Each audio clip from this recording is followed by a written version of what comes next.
আজকে বাংলাদেশের রাষ্ট্রীয় সংস্কার, দৃশ্যমান বিচার, এটা কিন্তু আমাদের পাশের রাষ্ট্র ভারত চায় না।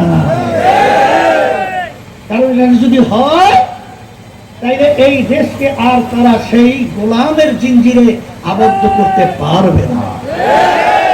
জুলাই সনদ আইনি ভিত্তি যদি না হয়, বিএনপি বলছে ক্ষমতায় যাওয়ার পরে যারা সরকার গঠন করবে তারা 2 বছরের ভিতরে আইনি ভিত্তি দিবে।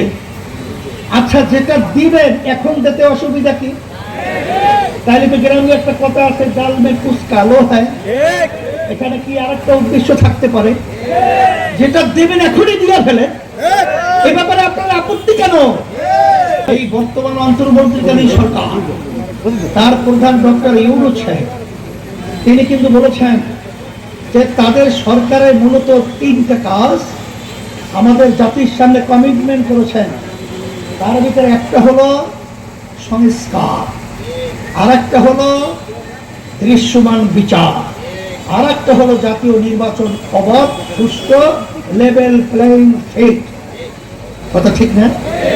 কিন্তু দুঃখের মধ্যে বলতে হয় যে সংস্কার এবং দৃশ্যমান বিচার আমাদের সামনে দৃশ্যমান হওয়ার আগেই বর্তমান অন্তর্বর্তীকালীন সরকার তারা জাতীয় নির্বাচনের সময় ঘোষণা করেছে। আমাদের দাবি ছিল যে জুলাই অভ্যুত্থানে আমাদের হাজার হাজার মায়ের কলজা খালি হলো, যারা পঙ্গু হলো, চক্ষু হারালো, সেই ভাষা কি আপনারা বুঝেন না? সেই জুলাই চেতনা কি আপনারা ভুলে গেছেন?